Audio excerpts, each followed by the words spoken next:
Vous savez que c'est notre dimanche de vision. Elle a été reçue en octobre. Elle a été confirmée fin octobre avec les anciens. Elle a été partagée à notre équipe de leadership en novembre.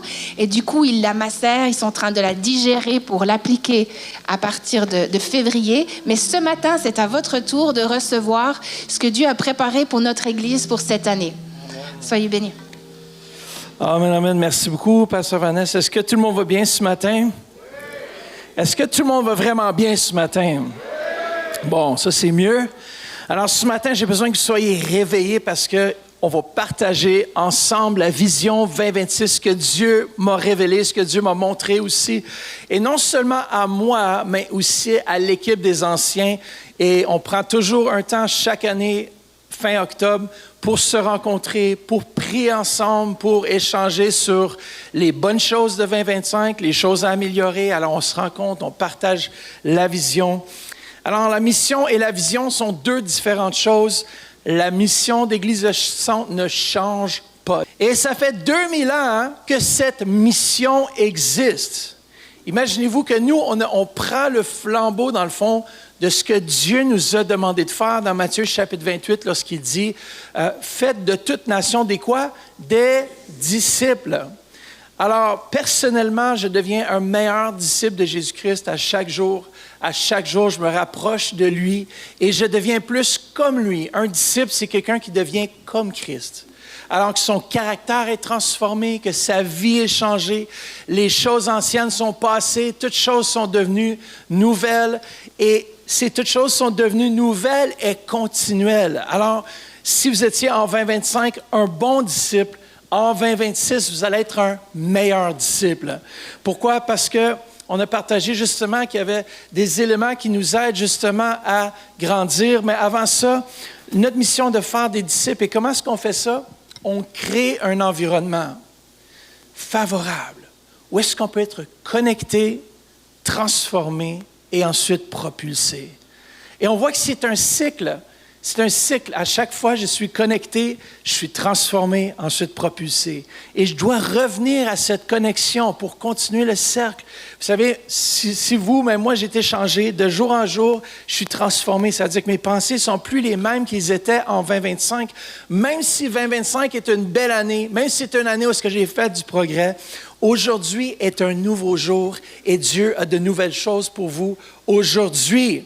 Alors, créer un environnement favorable. Et on a mentionné justement que l'environnement favorable, c'est là où l'Esprit de Dieu est libre d'agir. Une église où les miracles peuvent se produire. Une église où le surnaturel est encouragé. Une église prophétique.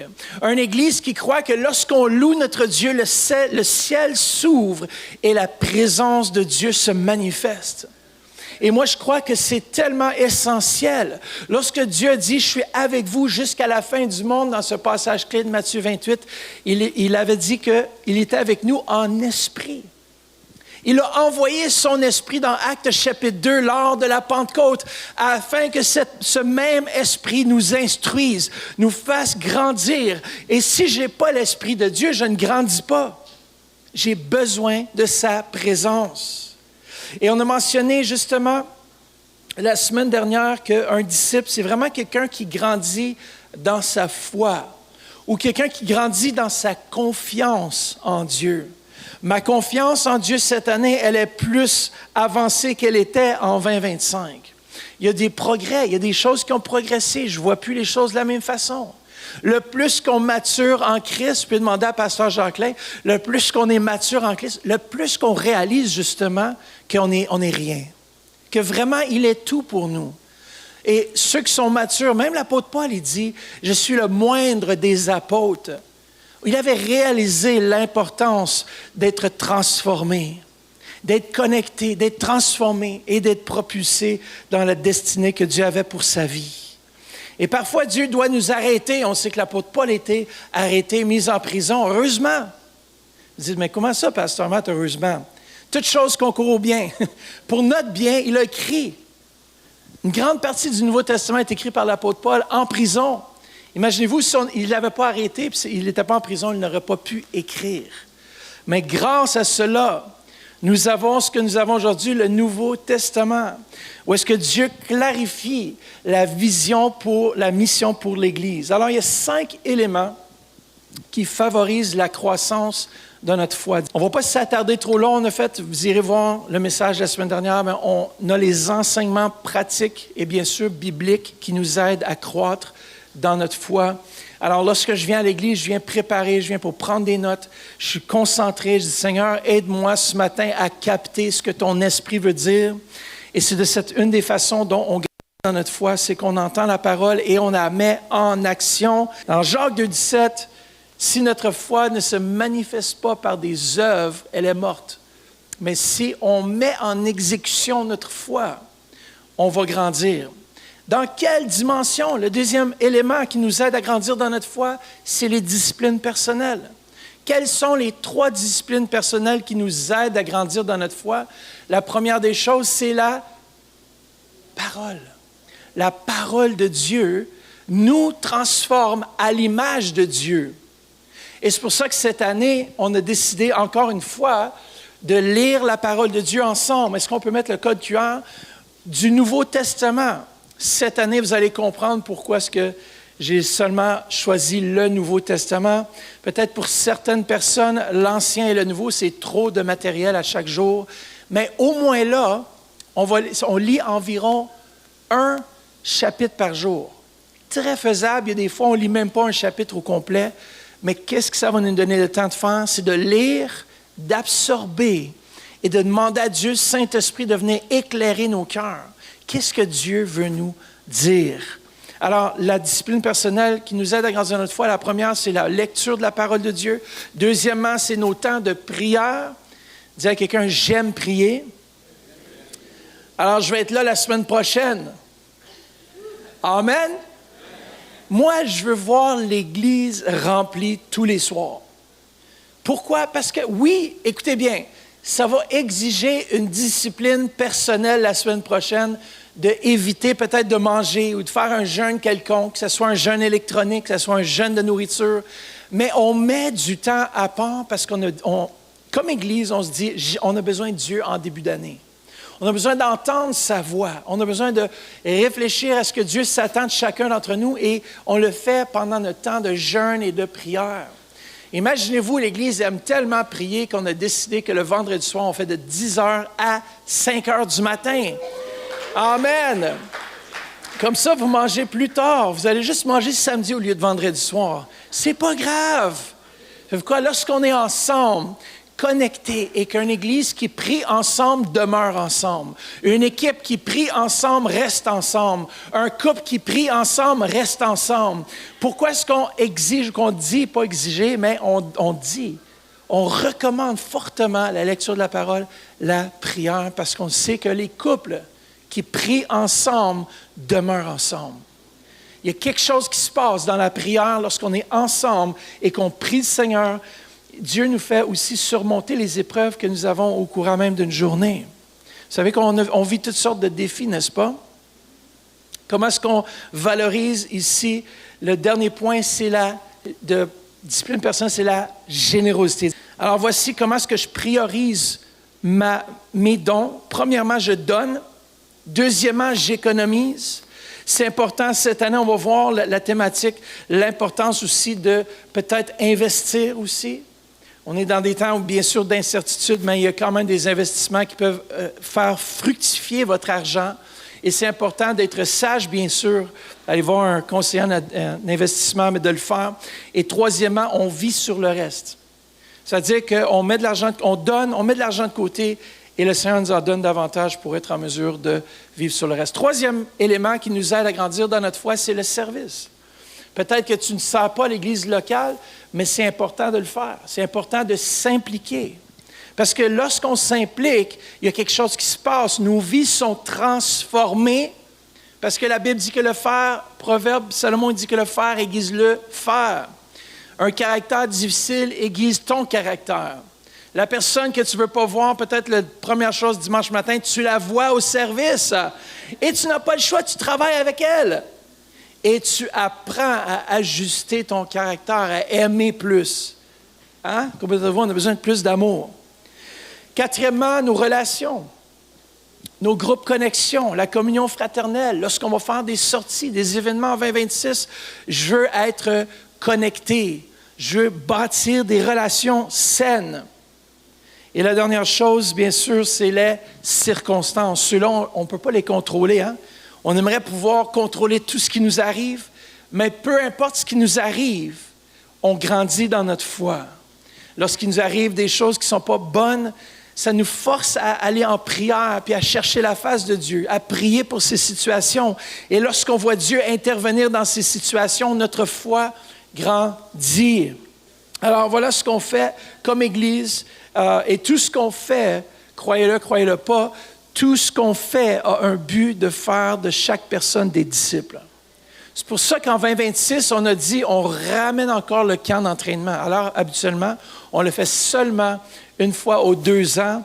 Et ça va être cette année. On l'a fait l'année passée. À l'intérieur de 2 heures, le camp d'entraînement était complet. Cette année, si vous désirez y aller, dès que le formulaire va être ouvert, inscrivez-vous si Dieu vous parle. Dieu libère les cœurs au camp d'entraînement. Il y en a qui ont peut-être peur en cause qu'on est tous habillés en militaire. Écoutez bien, on y va là, on est tous ensemble, ça représente l'unité, ça représente qu'on travaille en équipe. On est là ensemble, on est transformés ensemble dans nos connexions. Il y a des gens qui sont revenus du camp d'entraînement plus jamais les mêmes. Libérés d'oppression démoniaque. Pourquoi? Parce que Dieu agit. Et en plus, cette année, on est supposé d'avoir l'évangéliste Frank Poulin avec nous pour le camp d'entraînement. C'est la personne idéale pour ça. Mais écoutez bien, moi je crois vraiment que ça ne prendra même pas 1 heure puis il ne restera plus de place. So, pensez pas pouvoir vous inscrire le lendemain quand le formulaire sort. Non, tu attends ton ordi. Écoutez, l'année passée, il y avait des formulaires qui rentraient en même temps. On n'était même pas capable de les arrêter en temps. Alors, on a dû, les derniers qui ont rentré, alors dépêchez-vous, remplissez le formulaire, mais faites-le. Alors voilà, cette année 2026, on va grandir. Alors, quelle est la thématique de cette année 2026? Quelle était la thématique, on peut amener, quelle était la thématique de l'année dernière? Est-ce que vous en souvenez? Sans regarder la bannière. Quel était le verset clé de l'année passée, vous en souvenez? Tu dresses devant moi une table en face de mes adversaires. Tu oins d'huile ma tête et ma coupe déborde. Bon, ceux qui se souvenaient, c'était quoi 2025? Quelle était la vision 2021? Alors, on va voir toutes les années.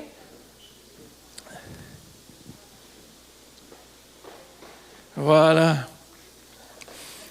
Vous vous souvenez, 2021, activation. Dieu voulait nous activer dans ses voies. En 2022, lève-toi, fais quelque chose, puis en 2023, on est en pandémie. Non, on était en pandémie avant. Bâtissons autrement. 2024, disposez au processus de Dieu. Il y a des vies en 2024 qui ont été transformées, il y a des vies qui ont été changées. On a été disposés, ouverts au service que Dieu voulait faire pour nous dans nos vies. Et cette année 2025, l'année dernière, dans le fond, c'était faire face à tout ce qui voudrait s'opposer, faire face aux fausses doctrines, faire face dans nos vies aux choses qui doivent changer. Merci, on peut descendre toutes ces bannières-là, puis il va en rester juste une, celle pour cette année. Est-ce que vous êtes bientôt prêts à avoir la vision 2026? Est-ce que vous vous réjouissez de la voir? Si vous n'êtes pas assez excité, on peut le faire dimanche prochain. Mais en tout cas, moi j'étais vraiment, c'était une année où est-ce que Dieu m'a vraiment révélé des points clés par son Saint-Esprit, par des temps de prière avec lui. Nous, on cherche la vision déjà en septembre. On regarde, on prie. Je commence déjà à demander à Dieu. Je commence dans mon temps de prière à demander à Dieu quelle est la vision pour 2026. Qu'est-ce que tu désires faire en 2026? On a fait beaucoup de choses depuis toutes ces dernières années. Et puis en 2026, je dis, Seigneur, qu'est-ce que tu t'attends en 2026 de moi? Qu'est-ce que tu t'attends de l'Église? Qu'est-ce que tu t'attends des individus dans l'Église?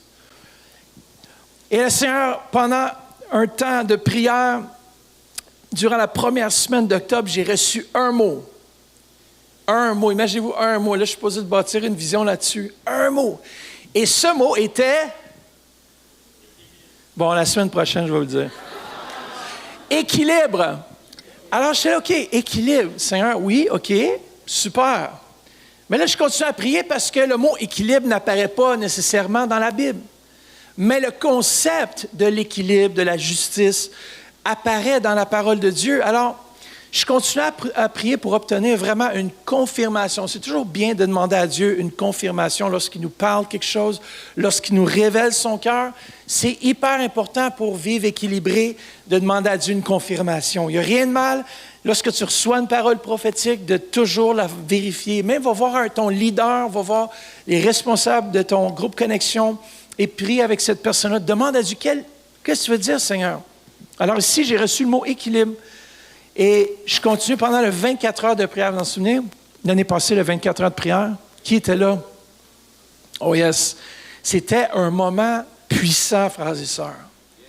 Puissant. Et ce qu'on va vivre la semaine prochaine va être encore puissant. Pourquoi? Parce qu'on se met à part. On vient chercher Dieu.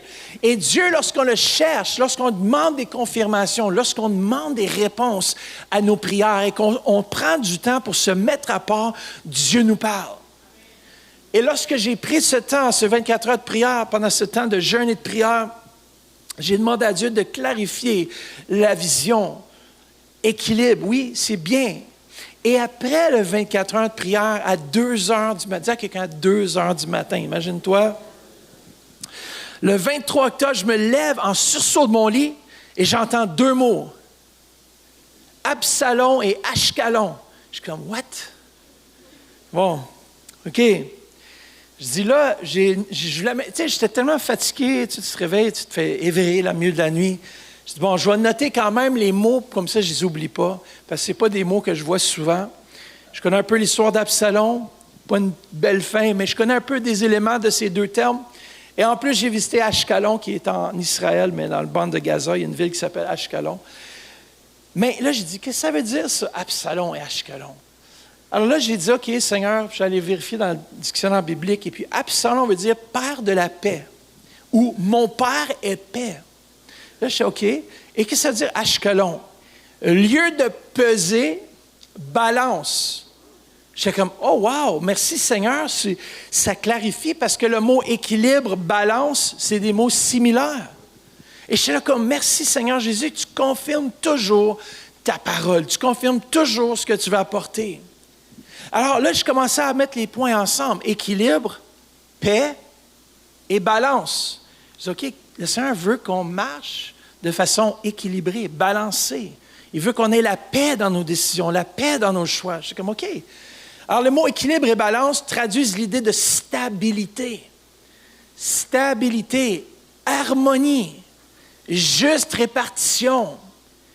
Dans ma vie, j'ai besoin d'équilibre, j'ai besoin d'être balancé, d'être équilibré, j'ai besoin d'avoir de stabilité. Combien d'entre vous avez besoin de stabilité dans vos vies? On a tous besoin d'équilibre, de stabilité. Les femmes ont besoin de stabilité, messieurs, dans leur vie, dans votre vie de couple. Ils ont besoin d'être rassurés. Ils ont besoin d'être encouragés. Et les hommes ont besoin des bons steaks avec des patates. Puis... Profitez aujourd'hui si vous commencez jeûne demain, mais bon, mangez pas trop, puis après-demain... Mais on a besoin d'équilibre. On a besoin de demander à Dieu de l'équilibre. Et l'équilibre reflète vraiment l'appel de Dieu à vivre en harmonie dans tous les aspects de notre vie. Balance nous parle aussi de justice divine dans tous nos choix, dans nos décisions. Proverbe 11.1 nous dit quoi? La balance fausse est en horreur à l'Éternel, mais le poids juste lui est agréable. Et dans le mot équilibre aussi, j'avais comme référence 1 Thessaloniciens 5.23, qui est dans le fond le verset clé du camp d'entraînement, alors qui nous dit ceci, que tout ton être, corps, âme, esprit soit trouvé irréprochable lors de l'avènement de notre Seigneur Jésus-Christ. Alors, Dieu nous appelle à être équilibrés. Mais là, j'ai dit, Seigneur, ça c'est beau. J'ai reçu mon équilibre, balance, père de la paix, justice, tout ça. Je dis, ouais, mais il faut que je crée quelque chose, c'est pas juste équilibre, c'est bien. Et le Seigneur m'a donné un verset clé le 28 octobre au matin. Il dit, va dans Ecclésiaste 3, verset 1, dit, il y a quoi? Un temps pour tout. Un temps pour toutes choses sous les cieux. Et dans un rêve après, Dieu a confirmé davantage que j'ai vu Dieu qui orchestrait toutes choses dans un ordre divin, d'étape en étape. Dans nos vies, c'est la même chose. Dieu veut orchestrer, balancer, équilibrer nos vies, que les choses soient en ordre. Beaucoup de gens souffrent parce qu'il y a beaucoup de désordre, de déséquilibre dans leur vie à tous les niveaux. Et là, on doit demander à Dieu, Seigneur, qu'est-ce que tu veux faire en harmonie? J'aime beaucoup cette promesse que Jésus nous dit dans Matthieu 6, 34. Ne vous inquiétez donc pas du lendemain, car le lendemain prendra soin de lui-même. À chaque jour suffit sa peine. Alors, chaque jour, Dieu veut apporter un équilibre. Chaque instant, Dieu veut venir parler à nos cœurs pour nous rassurer. Et si on met en application les disciplines personnelles que j'ai mentionnées, des fois, on va avoir des grandes conférences pour entendre Dieu parler de façon extraordinaire, d'avoir une parole prophétique, mais dans la simplicité des disciplines personnelles, cette année, je crois vraiment que vous allez trouver l'équilibre. Vous allez trouver l'équilibre dans le sens, je n'ai pas besoin de courir après tous les prophètes pour entendre une parole de Dieu pour moi. Je peux moi-même, le matin, me lever, ouvrir ma Bible, chercher la face de Dieu et Dieu peut se révéler à mon cœur. Comment, frères et sœurs, parfois, on est déséquilibré parce qu'on cherche l'extraordinaire, tandis que Dieu veut il veut des fois se manifester dans l'ordinaire, dans ton quotidien. C'est pas simplement quand il y a du rouage d'une conférence que je suis transformé. C'est pour ça que des fois, les conférences, on aime bien, mais des fois, on se dit, quel est le résultat final? Est-ce que les gens sont transformés? Est-ce que ça fait des gens de meilleurs disciples? Souvent, on est encouragé émotionnellement. On sort, on est primé, on veut transformer l'univers, mais notre couple est en défaillance. On veut faire plein de choses, mais dans le couple, ça ne va pas. Cette année, équilibre. Seigneur, apporte de l'équilibre. En plus, c'est l'année 5786. Grande importance pour le peuple juif, mais j'aime beaucoup parce que ça rapporte, j'aime toujours juste regarder, mais il y a 4 ans, c'était la Shemitah. À chaque 7 ans, c'est l'année sabbatique, il est en 5782, et on se retrouve dans la période où la 4e année du Shemitah, et ça se situe entre 2 cycles. Et ici, lorsqu'on parle de cette année, ici, 5786, on parle de stabilité et de continuité. Alors, depuis le temps du repos de la 7e année ou l'année du sabbat, Dieu, on travaille, et à la 4e année, on regarde ce que Dieu a fait dans le passé, mais on regarde aussi ce que Dieu va faire dans l'avenir. Alors, on voit ça un peu comme de l'équilibre, et on a 3 de chaque côté. Au centre, c'est la 4e année, ça veut dire que c'est une année de stabilité, de continuité.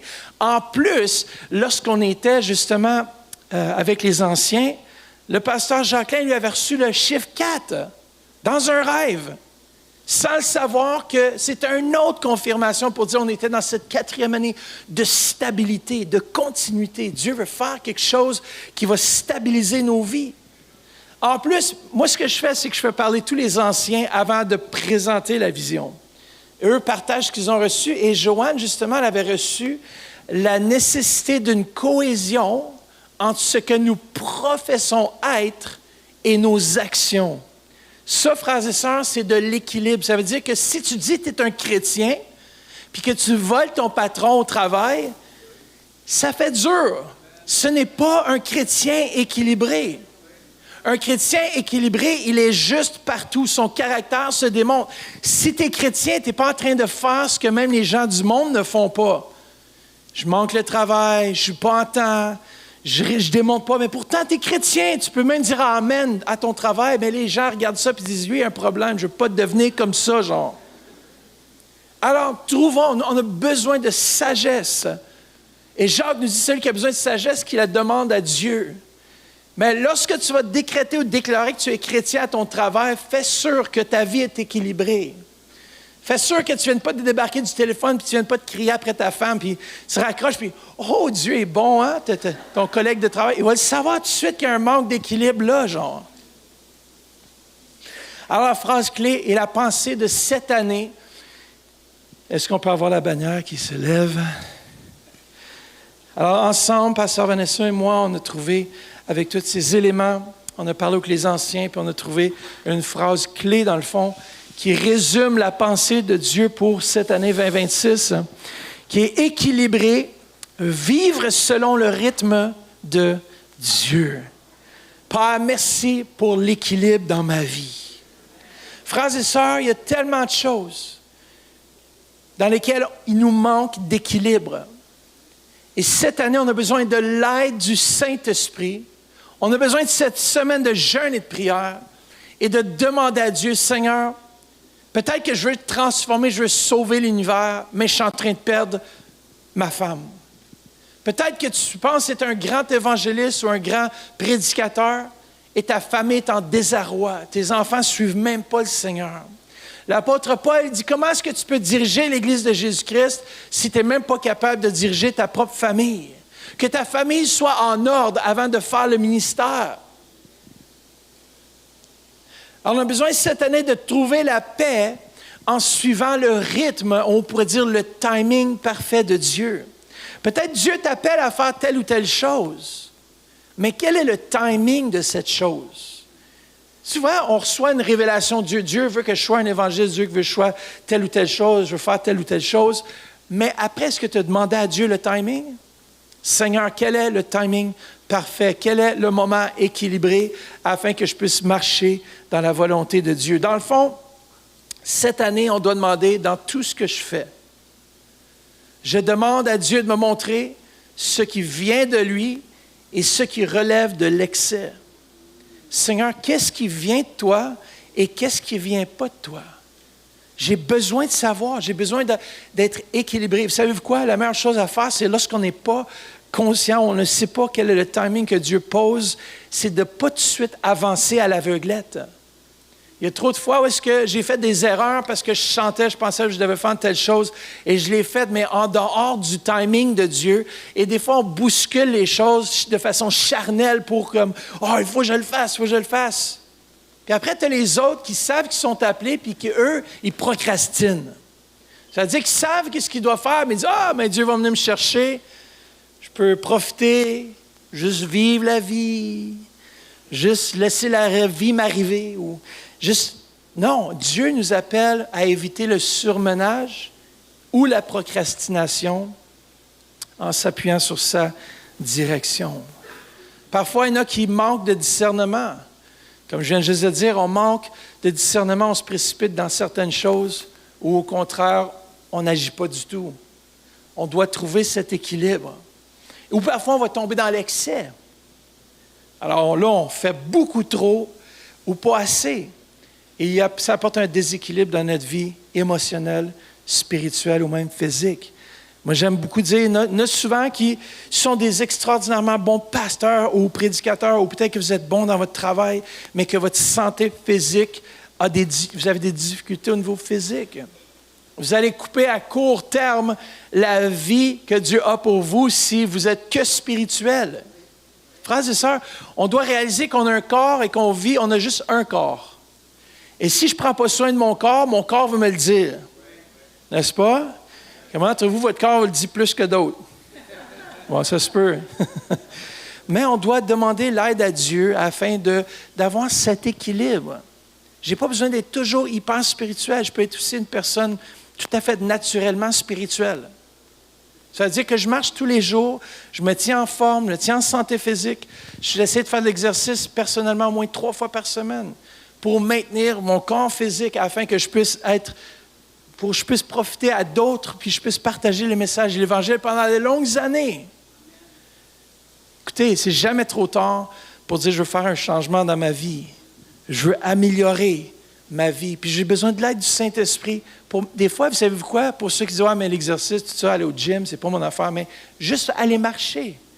Même s'il fait froid. Mets ta tuque, tes mitaines, vas-y. Puis prie.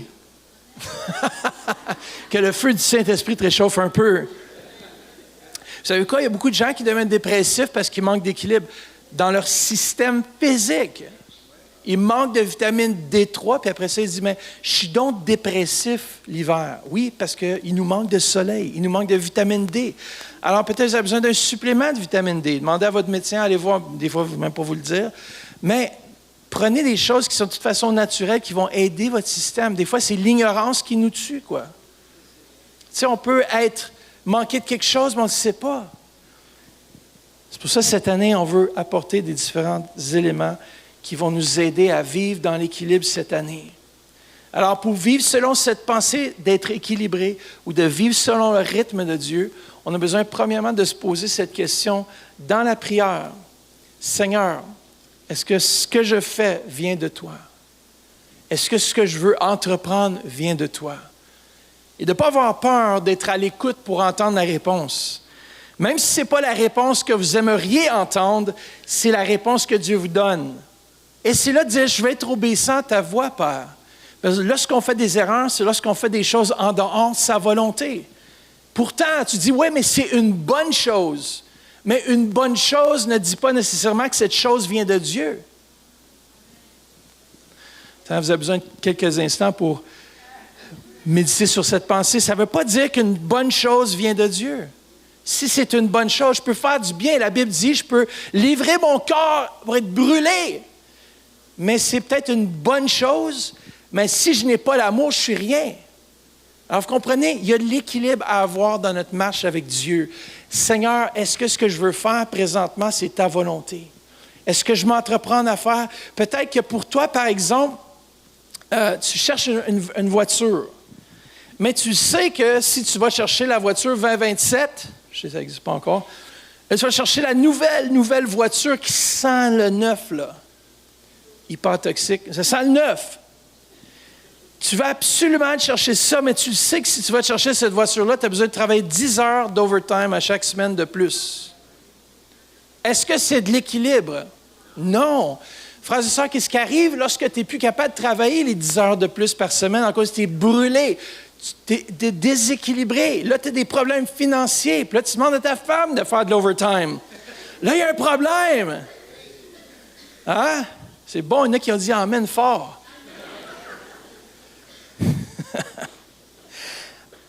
Peut-être pour toi, c'est mieux de conduire un Honda Civic 2000, payer comptant, que d'avoir une nouvelle voiture que tu n'es pas capable de payer. Frères et sœurs, c'est un déséquilibre financier. Il dit, oui, mais je veux paraître.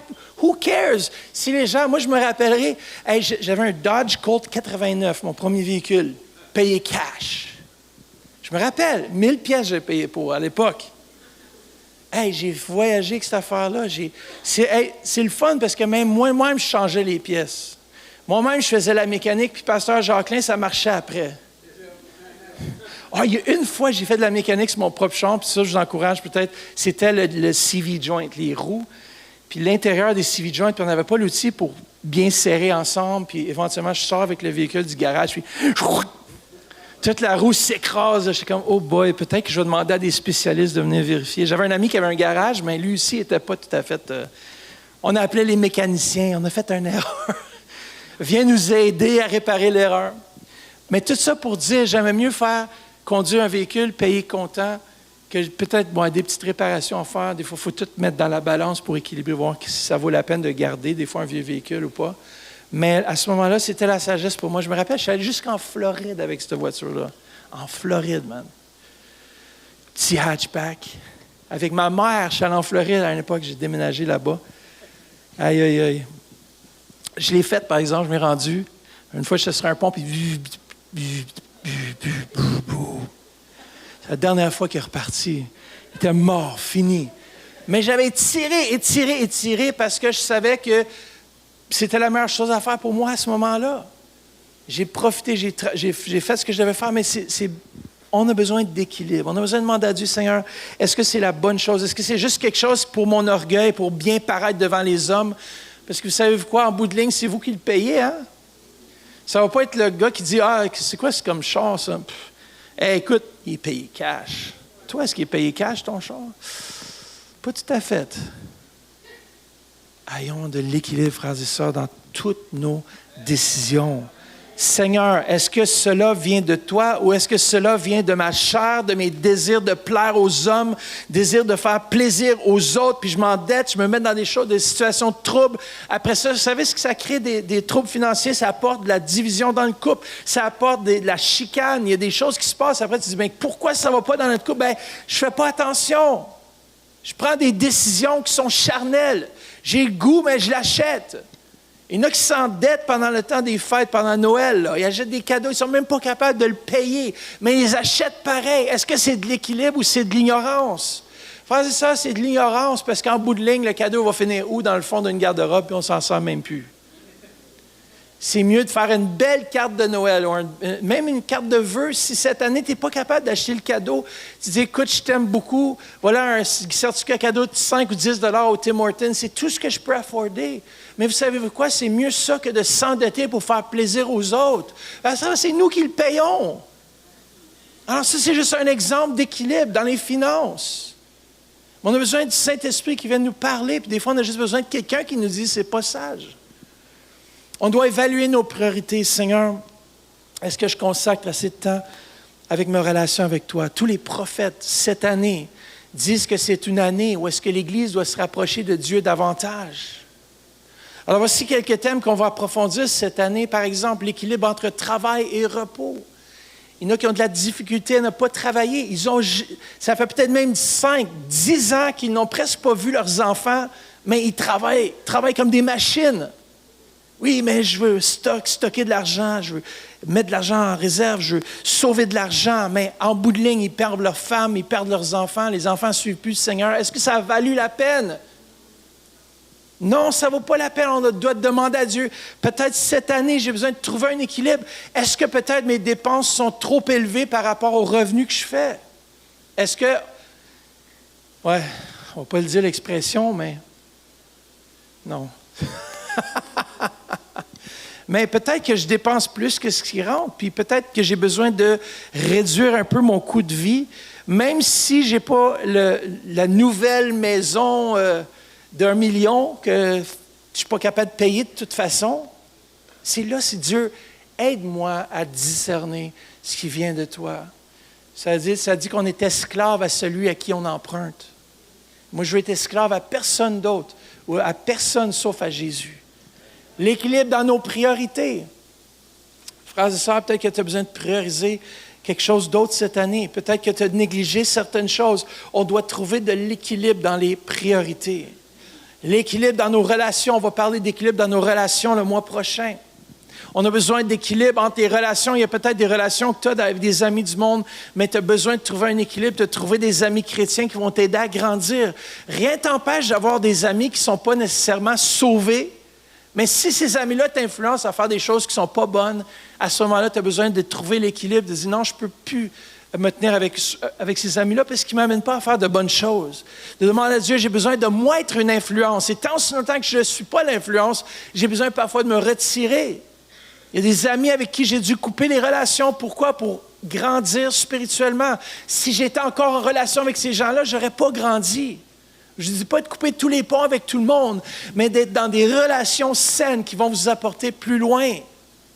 Si vous manquez de foi, tenez-vous avec quelqu'un qui a beaucoup de foi. Comme ça va vous encourager à grandir dans votre foi, et pas le contraire. Si vous n'avez pas de foi, puis vous tenez avec quelqu'un qui n'a pas de foi, vous allez avoir encore moins de foi. Amen. L'équilibre entre la grâce et la vérité. Par exemple, Jésus, lorsqu'il a dit à la femme qui était trouvée en flagrant délit d'adultère, il dit, « Où sont tes accusateurs? » Ça, c'est la grâce de Dieu. Regarde autour maintenant, tous ceux qui t'accusaient ne sont plus là. Mais après ça, il a démontré sa justice. Il a dit, « Va et ne pêche plus. » La grâce de Dieu équilibrée avec la justice de Dieu. Tu ne peux pas vivre une vie de péché et t'attendre à être béni parce que tu dois accomplir les œuvres qui suivent ta décision de suivre Christ. Alors, il y a l'équilibre à y avoir dans tout ce qu'on entreprend dans nos vies. Bien sûr, l'équilibre dans nos gestions, les biens matériels, on l'a mentionné, l'équilibre entre le corps, âme, esprit, c'est tous des éléments auxquels on va toucher au courant de l'année et d'autres encore, mais qui vont nous parler justement d'avoir de l'équilibre. Moi, je crois que l'Église va être transformée parce qu'on va suivre maintenant le rythme de Dieu. Écoutez bien, peut-être que vous n'avez pas suivi le rythme de Dieu dans vos vies, mais moi, je crois que 2026, c'est une année où est-ce que vous allez commencer à suivre le rythme que Dieu a pour vous. Pas le rythme que vos parents ont pour vous, pas le rythme que ta femme a pour toi, mais le rythme que Dieu t'appelle toi-même à vivre avec lui. Frères et sœurs, ce n'est pas les autres qui devraient dicter le rythme que tu devrais avoir. Toi, tu devrais chercher la face de Dieu, chercher la volonté de Dieu et dire, Seigneur, qu'est-ce que tu t'attends de moi en cette saison? Quels sont les éléments ou les divisions dans mon cœur peut-être qui ne sont pas équilibrées? Peut-être qu'il y a des pensées qui sont pas équilibrées. Il y a des choses qui se passent dans ma vie qui ne sont pas équilibrées, mais j'aimerais, Seigneur, que tu apportes de l'équilibre dans ma vie. Par exemple, je n'ai pas marié l'Église. J'ai pris un choix, une décision de servir l'Église, mais j'ai marié ma femme. Alors, si mon foyer est en désarroi, je n'ai aucune place ici en avant. Mais si mon foyer va bien, pourquoi? Pas en cause qu'il va bien par la grâce de Dieu. Oui, bien sûr, la grâce de Dieu est là, mais je prends le temps aussi. Il faut prendre le temps, il ne faut pas penser que je peux juste prier, genre, ça c'est une forme de déséquilibre, de juste prier, puis tout va bien aller. Il faut y mettre notre part. Nous sommes quoi? Co-ouvriers avec Christ. Ce n'est pas Christ qui fait seulement l'œuvre dans nos vies. Il y a des éléments que nous aussi, on doit dire, Saint-Esprit, quelle est ma part dans ce que tu m'appelles à faire? J'ai un rôle à jouer. Par exemple, j'ai beau prier, oui, j'aime ma femme, Seigneur, merci pour ma femme. Quand je la vois, je ne dis pas, mais c'est une forme de déséquilibre. Comment est-ce qu'elle va le savoir? Tu penses que Jésus va lui révéler que je l'aime? Frères et sœurs, des fois, on vit d'une façon surnaturelle, mais on n'est pas utile de façon naturelle. On pense que c'est juste spirituel. Oui, on vit dans un monde, écoutez-moi bien, on vit dans un monde qui est spirituel, bien sûr, avant tout. C'est la première des choses, c'est un monde spirituel. Mais Dieu nous appelle aussi à avoir de l'équilibre et de la sagesse pour savoir gérer les choses spirituelles, pour pouvoir les transmettre dans le naturel. Si je dis aimer Christ, mais que je n'aime pas ma femme, il y a un problème. Parce que si j'aime Christ, son amour me transforme et me rend capable d'aimer ma femme et mes enfants. Et je suis capable d'élever mes enfants dans les voies de Dieu. Ça veut dire que si des fois je dois couper certaines choses pour passer plus de temps avec mes enfants, en 2026, je devrais le faire. Frères et sœurs, peut-être tu travailles des heures hors proportion, des choses qui ne sont même pas normales pour un père de famille de faire, puis tu le fais, tu dis, ah, mais je dois, peut-être qu'il y a trop de dépenses. Vends une voiture s'il faut. Fais du covoiturage. Prends le transport public. Fais ce que tu dois faire pour avoir le temps nécessaire avec tes enfants. Fais ce que tu dois faire, ce que Dieu va te montrer cette année, afin qu'il puisse y avoir l'équilibre dans ta vie et que tu puisses suivre le rythme de Dieu. Frères et sœurs, on a besoin de ce rythme. Et j'aimerais que les musiciens puissent monter en ce moment ici. Et il y a peut-être des gens ici ce matin qui, par exemple, ce qui apporte de l'équilibre dans nos vies, c'est lorsqu'on n'a pas Christ dans nos vies, on a une vie qui est déséquilibrée au départ. Mais Christ apporte de l'équilibre dans nos vies. Il fait revivre notre esprit qui est mort aux choses de Dieu. Lorsqu'on dit oui à Jésus, on dit oui à cet équilibre dans nos vies. J'avais écrit une parole prophétique pour l'Église. Et entre autres, je vais lire certains éléments, mais j'aimerais partager de mon cœur. Le Seigneur m'a montré cette année, bien sûr, qu'il va apporter l'équilibre dans nos vies, dans nos relations, dans l'Église, dans tout ce que l'on fait. Dieu va apporter l'équilibre. Là où il y a un déséquilibre dans ta vie, le Saint-Esprit va venir faire le travail pour ramener l'équilibre. Beaucoup ont marché dans une forme de déséquilibre, pensant que c'était la façon dont Dieu désirait qu'ils marchent, mais réalisant que toutes les problématiques dans leur vie sont causées par ce manque d'équilibre. Et le Saint-Esprit va équilibrer vos vies à partir de ce moment. Le Seigneur désire que vous puissiez trouver la force de vivre dans l'équilibre. Corps, âme et esprit. Corps, âme et esprit. que lui-même puisse vous sanctifier cette année 2026, qu'il puisse vous amener là où vous ne pouvez pas aller par vous-même. Oui, ce n'est pas simplement une question de dire « Ah, qu'est-ce que je dois faire, qu'est-ce que je ne dois pas faire », mais c'est une question de faire ce que l'Esprit de Dieu va vous montrer de faire. Et je décrète et je déclare que le Saint-Esprit et sa voix devient de plus en plus claire en cette année 2026. Yes! Le Saint-Esprit va venir nous aider à marcher dans cet équilibre, afin qu'on ne soit pas influencé ou même perturbé par ce qu'on entend.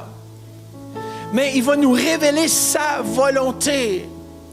Et on va pouvoir faire face à des défis parce qu'on va savoir au travers de ces défis que Dieu, le Saint-Esprit, va nous donner l'équilibre émotionnel, l'équilibre physique. Il va venir amalgamer, arranger les choses qui sont tout croches. Même dans notre façon de voir, je vois que le Saint-Esprit va commencer à venir équilibrer tes pensées. Les tourments qui te tourmentaient en 2025 ne te tourmenteront plus en 2026. Ces moments où est-ce que tu ne dormais plus, Dieu, le Saint-Esprit, va venir équilibrer physiquement, émotionnellement et spirituellement afin que tu puisses bien dormir, afin que tu puisses avoir un sommeil profond. Dans ta vie de couple, il y a des gens qui sont présentement ici, qui ont une forme de déséquilibre. Et Dieu, le Saint-Esprit, et bien sûr, avec votre aide ou avec votre assistance aussi, il y a Dieu, le Saint-Esprit, va ramener l'équilibre tranquillement dans vos vies en 2026 afin que Dieu soit glorifié au travers vos vies. Come on. Hashaka mandarasia. Dieu va vraiment équilibrer vos vies afin que vous puissiez venir à lui. Tous ceux qui sont fatigués, chargés. Et cette année 2026, il va vous donner le repos nécessaire. Il y a un équilibre à trouver lorsqu'on est surmené, surchargé avec toutes sortes de défis. Dieu, le Saint-Esprit, vous dit que chaque jour suffit sa peine. Dieu va prendre soin de vous. Arrêtez de vous inquiéter. Arrêtez de regarder à droite et à gauche et à être distrait. Arrêtez. Dieu, le Seigneur, a tout sous contrôle. Si vous lui donnez le contrôle de vos vies, ne le reprenez pas. En 2026, Dieu va susciter des hommes et des femmes de Dieu qui vont marcher de façon équilibrée. On entend trop à droite et à gauche, même des hommes de Dieu qui tombent dans le péché, qui tombent dans ces choses. Vous savez que c'est simplement Dieu, le Saint-Esprit, qui est en train de secouer les nations, qui est en train de faire sortir l'ivraie, qui est en train de démontrer ce qui ne vient pas de lui, ce qui vient de lui. Frères et sœurs, marchons dans cet équilibre. Je vois une année où est-ce que nous allons nous rapprocher du cœur de Dieu. Pas simplement lorsque je viens à l'église, mais au courant de la semaine. Je vois des gens qui s'arrêtent en voiture, qui prient, qui cherchent la face de Dieu. Ils sont tellement submergés par la présence de Dieu, encore plus puissamment même qu'un dimanche matin. Dieu va se révéler à vous. Dieu va venir guérir vos cœurs. Dieu va venir intensifier sa présence sur vos vies. On ne fait que pour Dieu ce qu'on fait par lui. Sans lui, ça c'est l'équilibre à avoir cette année. On doit accomplir par lui, au travers lui. Au travers de sa puissance, au travers de ce qu'il va déposer dans nos cœurs. Je ne veux rien faire si Dieu, le Saint-Esprit, ne m'appelle pas à le faire. Soyons alertes, ouvrons nos yeux, que ceux qui ont des oreilles pour entendent ce que l'Esprit de Dieu dit. Sharabakite. Shorosaya. Merci Seigneur Jésus. Merci Seigneur que c'est toi qui l'accomplis. Merci que tu nous accordes en cette année ta faveur. Merci que tu tournes vers nous un regard favorable et on marche dans l'équilibre, Seigneur Jésus. Oui, Père, merci qu'on va savoir discerner entre ce qui vient de toi, ce qui est bien et aussi ce qui est mal. Père, merci. Merci pour cette Église qui va marcher selon ta parole, qui vont marcher dirigés par ton Saint-Esprit. Justement, je disais à mon staff cette semaine, tu t'imagines si toute l'Église, on commençait à arriver à l'Église remplie de la présence de Dieu. Frères et sœurs, ce ne sera pas juste le pasteur qui est en feu, mais c'est la congrégation qui brûle pour Dieu. Ça veut dire qu'il y a quelque chose, lorsqu'on se réunit, tous nos feux, tout ce que Dieu a déposé au courant de la semaine, ça devient une explosion le dimanche. Oh!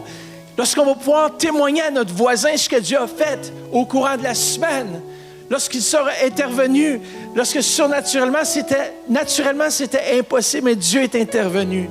C'est ce que je veux voir, c'est ce que je veux entendre. Je veux entendre que Dieu se manifeste dans vos vies, pas simplement dans ma vie, frères et sœurs, mais dans vos vies, dans votre temps quotidien, dans votre temps de lecture de la parole, dans votre temps où est-ce que vous prenez à part pour être avec Dieu. Dieu va se révéler à vous, il va révéler son cœur et tu vas marcher davantage en suivant le rythme de Dieu. Et c'est là qu'on trouve la vraie prospérité. C'est là qu'on trouve la joie. C'est là qu'on trouve l'amour. C'est là qu'on trouve la bonté. Ah, yes. Celui qui n'était pas aimable, tout à coup devient aimable. Les situations qui étaient adverses, tout à coup, Dieu aplanit les montagnes. Parce que si Dieu le fait, si Dieu est pour nous, qui peut être contre nous? Amen. Amen. Amen. Est-ce qu'on peut donner une main d'applaudissement au Seigneur ce matin? Ah, merci pour ta parole. Merci, Seigneur Jésus, pour ce que tu fais. Oui, Père, merci. Tourne-toi vers ton voisin ce matin. Fais juste commencer à prier l'équilibre de Dieu, le rythme de Dieu dans leur vie. Amen. Tourne-toi vers quelqu'un. Fais juste commencer à déclarer, Seigneur, merci pour le rythme de Dieu dans la vie de mon voisin. Le rythme de Dieu dans ce qu'on fait. Allez-y, à la maison aussi. Ceux qui nous regardent en ligne. Oh, merci Jésus. Alléluia. Merci pour le rythme, ton rythme. Oui, Saint-Esprit, viens parler à nos cœurs. Viens faire ce que toi seul peux faire. Et merci Jésus. C'est ça, commence à déclarer des bénédictions dans la vie de ton frère ou de ta sœur. Commence à dire, oui Seigneur, merci que cette année tu les diriges, cette année tu les apportes là où eux-mêmes ne peuvent pas aller, Seigneur. Merci, tu nous donnes la force et le courage de marcher dans l'équilibre. Oui Seigneur, merci. Merci Père. Oh, Shamandeleki. Merci Jésus. Merci Jésus. Amen.